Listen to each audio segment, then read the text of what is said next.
전국의 수험생 여러분 안녕하십니까. 김찬희 뉴스룸 10회가 되겠습니다. 오랜만에 뵙는데요. 이제 3월도 다 끝나고요. 이제 4월 봄이 되었는데요. 아무래도 수험 생활을 하다 보면 마음이 조급해질 수 있습니다. 하지만 많이 남았으니까요.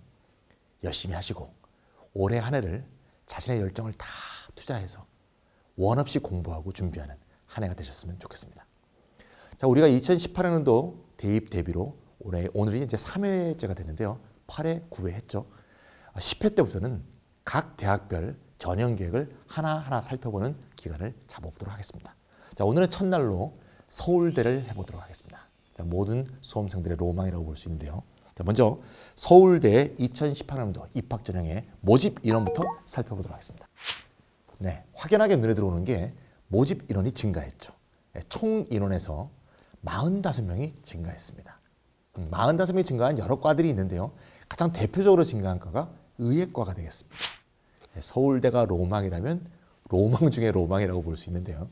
의예과가 40명이 증가해서 의예과를 지원하는 학생들한테 매우 희소식이 되겠습니다.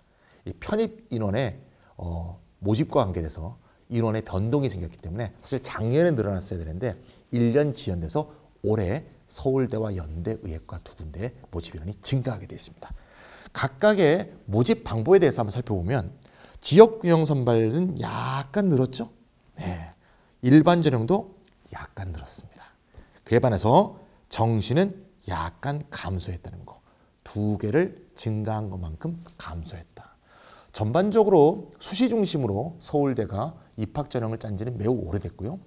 80%에서 왔다 갔다 하는 인원으로 수시를 뽑는 것도 한참이 됐습니다. 그래서 올해의 경우에 수시가 무려 78.5%, 나머지 21.5%가 정시 전형이 되니까 뭐 이미 그렇게 하고 계시겠지만 서울대를 목표로 하는 학생은 수시를 먼저 목표로 두고 수시에서 갈 수 있으면 제일 좋겠죠.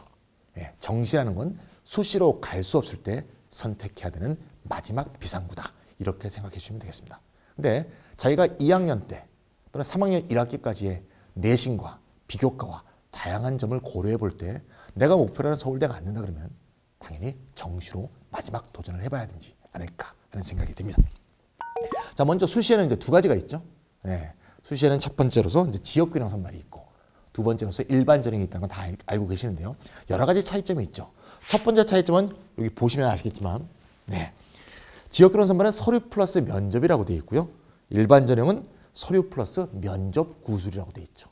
네, 확연하게 차이가 나는 게 지역균형 선발은 일괄 선발이죠. 네, 다단계가 아니고 한 번에 다 퉁쳐갖고 뽑는 거고요.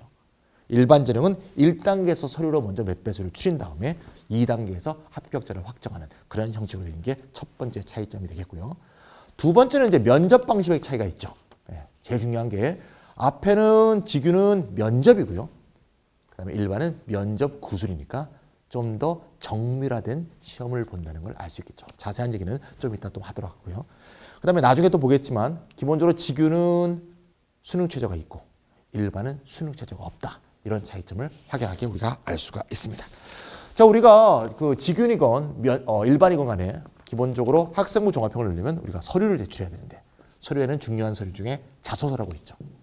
서울대 웹진인 아로리에 가면 잘 쓴 자소서와 못 쓴 자소서에 대해서 여러 가지 사례를 이렇게 제시하고 있습니다. 직접 가서서 뭐 네이버 같은 데나 뭐 다음 같은 데 가서 아로리 이렇게 치면 아로리 사이트에 들어갈 수 있습니다. 직접 가서 확인할 수도 있겠지만 같이 한번 보면 말이죠. 이렇게 한번 대비를 해볼 수 있겠는데요. 좀 짧게 쓴 게 있고 좀 길게 쓴 게 있죠. 어느 게 잘 쓴 걸까요? 한번 같이 읽어볼까요? 짧게 쓴 거는 저는 고등학교 기간 동안에 교과 성적을 잘 받았습니다. 국어와 수학 과목 모두 1등급을 받았고 교내 독서 감상문대회와 수학 경시대회에서 각각 금상과 은상을 수상한 경험이 있습니다. 이렇게 짧게 쓴 게 있고요. 길게 쓴 걸 한번 보면 학교 공부와 더불어 독서는 저의 생활에서 빼놓을 수 없는 부분입니다. 독서를 통해서는 수업 시간에 부족했던 부분을 채울 수 있었습니다. 문학 시간에 황석영님의 오래된 정원이라는 소설이 기억에 남습니다. 읽는 내내 단순히 남녀 간의 사랑의 문제가 아니라는 것을 줄줄줄 이렇게 하다가 그 후 교내 독서 감상문대회에서 이 책을 주제로 쓴 글이 금상을 수상하기도 했습니다. 사실 결론만 놓고 보면 별 차이가 없죠.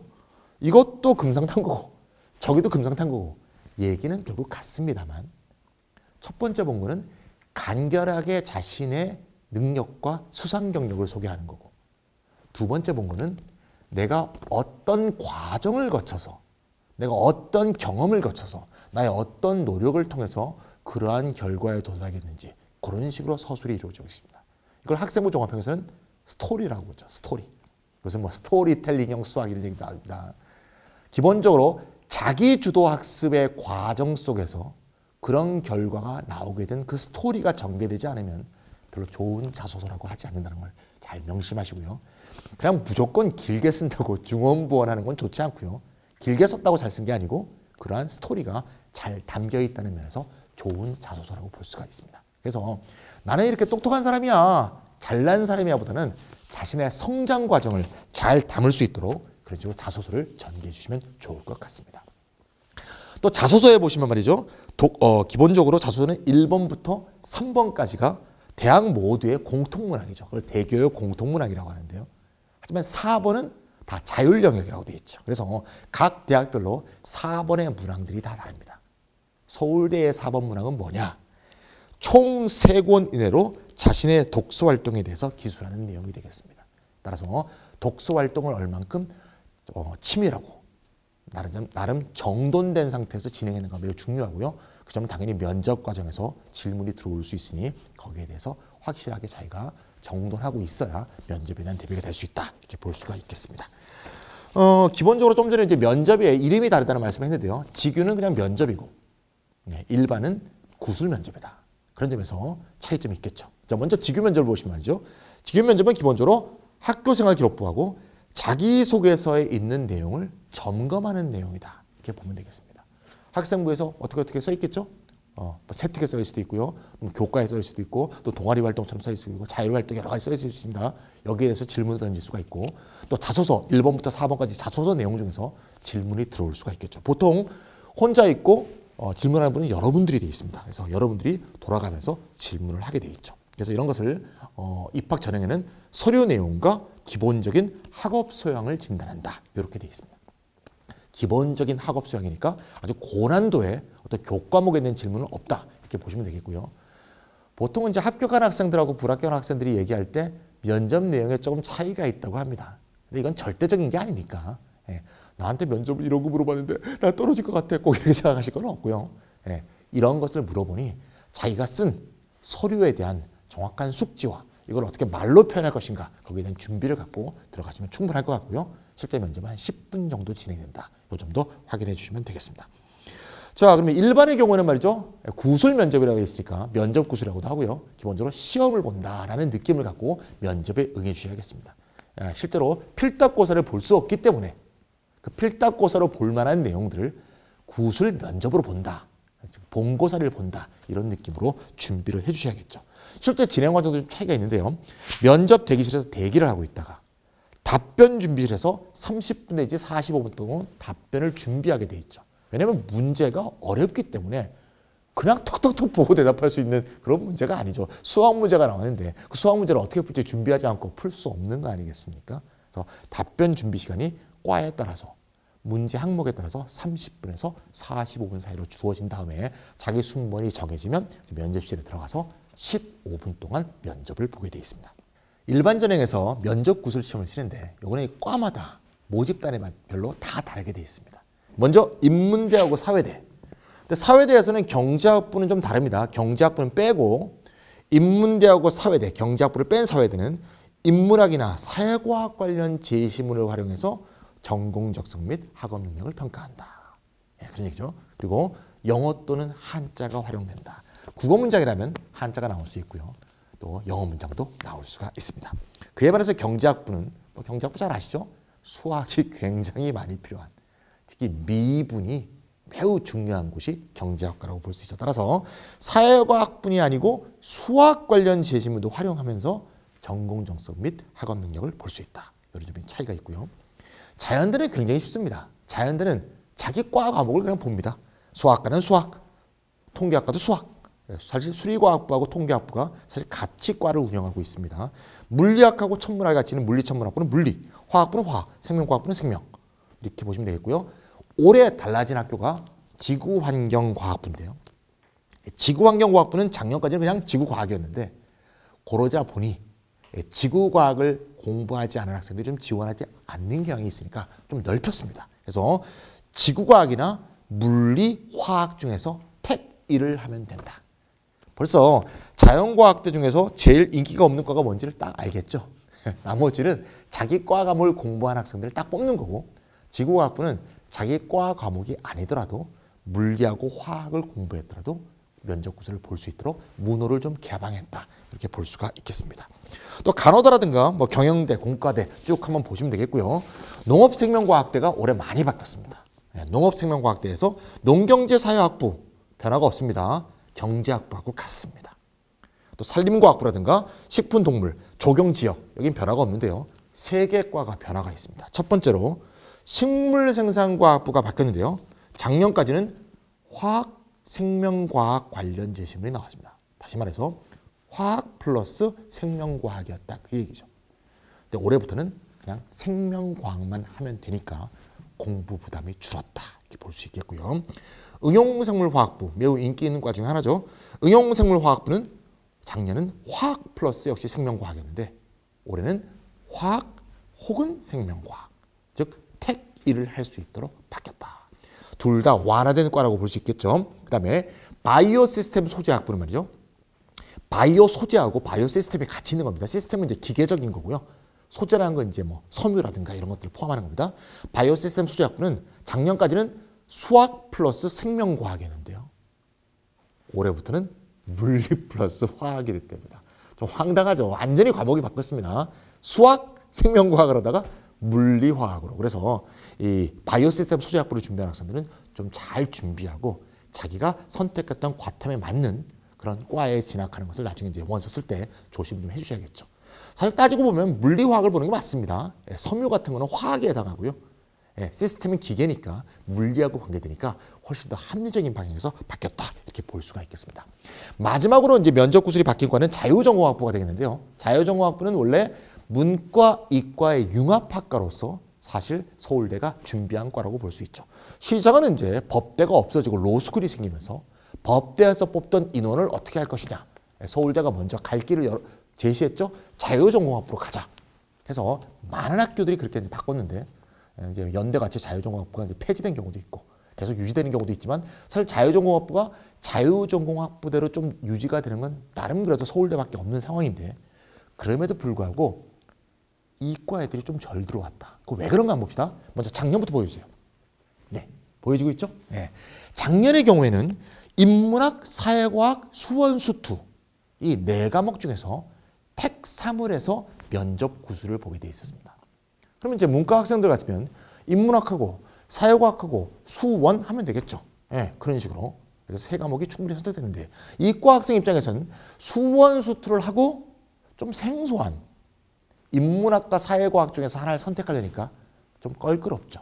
특히 특목고 학생들 같은 경우에는, 특목고 이과 학생들은 이제 과거나 영재고인데 인문학, 사회과학 잘 수업도 별로 안 해봤는데 이거 좀 전개하려니까 좀 어렵습니다. 그래서 올해 어떻게 바뀌었냐? 이렇게 바뀌었습니다.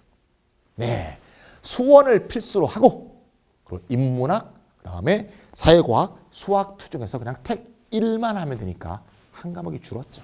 따라서 문과생들은 수원을 하고 인문학, 사회과학 중에서 하나 선택하면 되고, 이과생들은 수원, 수투를 선택하면 되도록 해서 이과생들의 자유전공학부 유입을 좀 더 촉구하는, 좀 더 유인하는 그런 식으로 입학 전형을 바뀌었다, 이렇게 보시면 되겠습니다. 여기까지가 이제 일반 전형.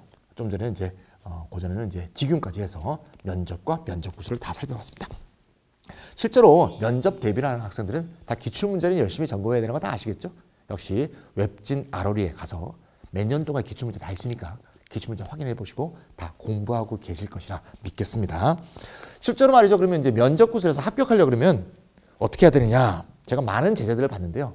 면접 구술 보고 와갖고 선생님 답이 틀렸어요. 계산을 잘했는데. 그래서 막 우는 학생들인데, 그런 학생들 나중에 하늘에 있다가 와갖고 선생님 합격했어요 이럽니다 또. 왜 그런가 하면 또 합격했으면 좀 일찍 좀 가르쳐주지. 놀다가 한참 있다가 와서 이제 가르쳐주죠. 실제로 면접 구술 시험에서 시험을 본 것에 대해서 합격, 불합격을 가릴 때 가장 중요한 것은 방향 제시라고 합니다. 즉, 이 문제가 어떤 의도에서 물어보는가. 과연 여기서 가장 주안점, 포인트는 무엇인가? 요거를 잡고 있는가? 수학이라고 한다면 정확한 추론 과정을 통해서 계산 과정을 프로세스를 전개하고 있는가? 이게 중요한 거지. 답은 계산 실수잖아요. 어차피 답은 컴퓨터가 해주지 인간이 안 하거든요. 현대는. 그러니까 답이 틀리는 건 전혀 중요한 게 아닙니다. 따라서 답은 맞췄는데 중간 과정이 엉망이야. 절대 합격할 수 없다는 거. 따라서 답 틀렸다고 울 필요가 없다는 점. 그 점도 한번 얘기하고 넘어가 드리도록 하겠습니다. 마지막으로 좀 독특한 면접은 의대치대죠. 의대치대는 다중미니 면접. 그래서 MMI를 실시하고 있는데 그게는 이미 작년 제가 할 때 뉴스룸 1회하고 2회 때 의대치대 시간에 굉장히 자세히 했습니다. 그래서 다중미니 면접 MMI에 대해서는 1회, 2회를 살펴보시고요. 다중미니 면접의 문제들 같은 거는 어디서 좀 구할 수 있느냐? 아주 쉬워요. 아마존닷컴에 가셔갖고 아마존닷컴은 미국 사이트입니다. 가서 MMI 쳐보세요. 쫙 책이 뜹니다. 예. 어차피 MMI가 처음 시작된 곳이 캐나다예요. 그래서 미국으로 확대됐고 이게 한국으로 넘어왔거든요. 처음 시작한 데가 이제 서울되고 점점 의대, 치대에 확산되고 있는 중이죠. 따라서 실제로 캐나다나 미국에서 이미 나왔던 기출 문제들이 많이 활용되고 있습니다. 따라서 MMI 대비하는 학생들, 의대, 치대 준비생들은 아마존닷컴에서 책을 사서 영어도 공부할 겸 이렇게 해주시면 어차피 울산대 의대 논술 같은 거 보는 학생들은 영어로 좀 해두는 게 좋죠. 그런 의미에서 그런 방법도 제가 팁으로 드리도록 하겠습니다. 자, 수시에서 직윤과 일반전형의 마지막 차이점은 좀 검토하고 넘어가도록 하겠습니다. 뭐 다 아는 얘기인데요. 직윤은 추천인원 2명이죠. 그렇게 해서 보통 이과 1등, 문과 1등이 많이 지원하고 있고요. 그 다음에 현역만 지원되죠. 고3 학생들만 들어갈 수 있기 때문에 서울대를 갈 수 있는 가장 좋은 방법은 전교 1등을 하는 것이다. 이렇게 얘기하죠. 직윤이 경쟁률도 제일 낮고 실제로 현역만 들어오기 때문에 뭐 재수생 이런 안 들어오죠. 그에 반해서 일반은 이제 이름이 일반이니까 누구나 지원할 수 있고요. 또 수능 체제도 기본적으로 일반은 없고 직윤만 있죠. 직윤의 경우에 이제 수능 체제가 전국의 학교의 학력차가 매우 크죠. 매우 내신 따기 어려운 좋은 학교에 전교 1등들은 세경영 2등급을 당연히 먹겠죠. 하지만 전국에는 학교가 많고요. 예컨대 독도고등학교 학생 전교 1등이 3경영 2등급 못 맞는 일은 비일비재하게 일어납니다. 따라서 절대 우습게 생각하지 마시고 물론 작년보다는 조금 쉬워졌어요. 왜냐하면 영어 2등급 맞기가 작년보다 쉬워졌죠. 그래서 조금 쉬워지긴 했지만 나머지 2등급 2개를 더 먹어야 되기 때문에 절대 우습게 보지 마시고 수능도 직윤 학생들은 어느 정도 대비를 해주셔야 된다. 이렇게 보시면 되겠습니다. 자, 여기까지 수시에 대해서 쭉 일별하면서 직윤과 일반 전형의 특징에 대해서 살펴봤습니다. 자, 이제 마지막으로 정시 모집에 대해서 살펴보려고 합니다. 정시 모집 21.5% 우습게 볼 필요가 없고요. 굉장히 중요한 기회다. 작년에 제 제자 중에서 이 정시로 서울대 나온 학생들 굉장히 많습니다. 재수생들은 말할 것도 없고요. 현역 학생들 중에서도 대충 2학년 때 내신 끝나보면 이거로 서울대 못 가는구나, 수시로 못 가는구나 나오죠. 이럴 때는 빨리 겨울방학 때 전환을 해서 정시로 전환 모드 들어가서 1년 동안 꾸준히 하면 학업 능력을 갖고 있다면 충분히 도전할 수 있다. 그럼 뭐 20%인데 이렇게 생각할 게 아니고요. 나하고 어차피 정시에서 경쟁할 학생들이 정시 노선을 타지 않아서 수시 노선으로 가는 거거든요. 그러니까 수시 노선으로 빠진 학생들이 만약에 정시 100%로 뽑았다면 나하고 경쟁할 애들이에요. 걔네들이 수시로 빠져준 거거든요. 따라서 21.5%가 그렇게까지 어렵다라고 생각하실 필요가 없습니다. 따라서 몇 명 뽑냐? 685명 뽑지만 어떻게 보면 넓은 길이다. 이파처장님이 말씀하셨죠? 정시는 우리는 계속 유지하려고 한다. 왜? 패자부활전도 있어야 되는 거 아니냐. 이런 식으로 직접 말씀하셨어요. 그래서 정시도 아마 요 정도 선에서 좀 늘어날 수도 있습니다. 또 정부가 바뀔 거니까 그런 차이는 있지만 기본적으로 정시는 계속 유지될 것이다. 1, 2학년 학생들도 너무 걱정하지 마시고요. 기본적으로 정시는 수능 100% 뽑죠. 그렇지 않은 과가 있어요. 첫 번째로 이제 사범대가 있고 의과대가 있습니다. 사범대하고 의과대는 좀 다른데요. 사범대는 면접 점수가 가산점으로 들어가요.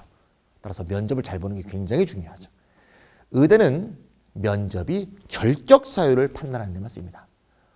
쟤는 우리 학교에 들어오면 좀 안 되겠다 싶은 애들을 가려내는 것에 또는 쟤는 의사가 되면 인류 복지에 문제가 생기겠다.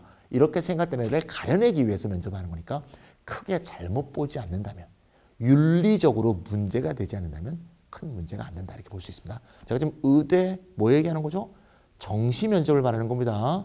수시 면접은 아까 MMI라고 얘기했어요. 일반 전형에서. 그런 말씀 드리니까 잊지 마시고요. 따라서 사범대학 의과대는 면접도 있다. 좀 확인해 주시면 되겠습니다. 정시에서는 말이죠. 이제 중요한 게 당연히 반영 비율이 되겠죠. 이제 영어가 기본적으로 절대평가로 바뀌었기 때문에 학교별로 영어를 반영하는 방법이 다 다르죠. 어떤 학교는 가산점, 어떤 학교는 감점, 어떤 학교는 총점 속에 포함인데요. 뭐 결국 차이는 없어요. 차이는 1등급과 2등급의 점수차, 2등급과 3등급의 점수차, 이것만이 중요하다고 볼 수 있습니다. 서울대는 말이죠. 방법은 감점 방법이에요. 그래서 영어를 빼고 총점을 만든 다음에 영어 2등급 이하의 학생들을 그 점수에서 감하는 식으로 해서 계산 방법이 되어 있습니다. 영어 감점, 이게 중요한 게 아니고요. 국어, 수학, 탐구의 반응 비율이 중요한 거죠. 반응 비율 한번 볼까요? 네, 퍼센티지로 표현하니까 조금 힘드네요. 33.3, 40, 26.7. 뭐 알듯 말듯해요. 그래서 좀 더 단순화된 수치로 표현해 보겠습니다. 이렇게. 훨씬 보기 편하죠. 국어가 1, 수학이 1.2, 탐구가 0.8. 이렇게 배분되어 있다. 몇 년 전부터 서울대 입학 요강을 계속 살펴본 학생이라면 아마 낯설지 않은 비율인 것 같아요. 서울대는 작년과 올해가 똑같습니다. 물론 영어는 빠졌지만 말이죠. 그래서 문과건, 이과건, 수학은 국어의 1.2배. 문과건, 이과건, 탐구는 무조건 국어의 0.8배. 이렇게 돼 있습니다. 연대학을 비교해보면 아주 특징적인 게 수학 비율이 약간 낮죠. 연대는 1대 1.5대 1.5입니다. 수학 비율이 약간 낮고요. 덜 반영하죠. 과탐 비율은 매우 낮죠. 연대는 과탐이 1.5입니다. 국어의 1.5배. 얘는 국어의 0.8배니까 기본적으로 연대에 비해서 탐구가 절반이다. 이렇게 보면 되겠습니다. 절반이지만 그렇다고 우습게 보시면 안 돼요. 연대의 절반이지만 기본적으로 두 과목이지 않습니까? 0.8이라는 것은 거의 국어하고 비슷하다는 얘기니까 매우 중요한 거고요. 서울대는 최상위권 대학이니까 0.1점, 0.2점도 굉장히 중요합니다. 자, 마지막으로 한 두 가지 정도만 좀 더 확인하고 끝내도록 하려고 합니다. 정시에서 말이죠. 어떤 문제가 있냐면 서울대는 정시를 안 뽑는 과가 있습니다. 아까 제가 말씀드렸는데 내가 고2 때까지 내신을 보아하니 서울대는 못 갈 것 같아 수시로. 그러면 정시가 마지막 비상고라고 했는데 정시를 아예 안 뽑아. 그럼 정시 올인을 하면서 서울대를 대비하는 학생들 입장에서는 굉장히 안 좋은 소식이죠. 어떤 과가 있나 한번 볼까요? 내가 가려는 과가 있어. 안 되겠죠. 인문계는 사회과학대학에서 인류학과 언론정보학과 두 개 과밖에 없고요. 자연계는 굉장히 많습니다. 물론 뭐 자유전공학부도 인문계 학생이 들어가니까 인문계 학생이 들어갈 수 있는 건 세 군데 정도라고 볼 수 있죠. 작년과 비교해서 말이죠. 두 개 과가 없어졌습니다. 하나는 원자핵공학과, 다른 하나는 수학교육과.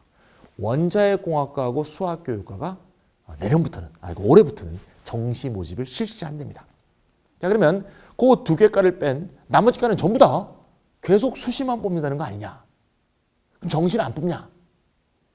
아니죠. 그래도 정시를 뽑죠. 아니 정시를 안 뽑는다면서 어떻게 정시를 뽑냐? 수시 2월이 되죠. 서울대도 수시 2월이 됩니다. 왜냐하면 수시에서 추합하다가 추합 시기가 다 되고 추합 시기 때 추합 발표제를 발표해도 다른 학교에 계속 뺏기죠. 서울대가 주로 많이 뺏기는 학교가 어디입니까? 그렇죠. 의대죠. 의대에 자꾸 뺏기다 보니까 서울대도 수시에서 그 인원을 다 못 채우게 되고 못 채우는 인원이 정시로 넘어가게 됩니다. 한번 작년에 정시 2월 된 그러니까 수시는 원래 수시로만 100% 뽑고 정시에서 한 명도 안 뽑던 과가 얼마나 2월 돼서 정시 모집을 했는가 한번 볼까요? 네, 정시 모집을 한 데가 굉장히 많죠. 통계학과 수학교육과는 흔히 오따꾸학과라고 하죠. 의대 안 가고 오는 겁니다. 의대 됐는데 안 가든가 의대를 안 넣은 학생들, 나는 수학과와 통계학과만 갈 거야, 이런 학생들이 오는 곳이라는 걸 알죠. 따라서 수시 2월이 매우 적어서 작년에는 없었습니다. 제일 많이 넘어간 과들 한번 볼까요?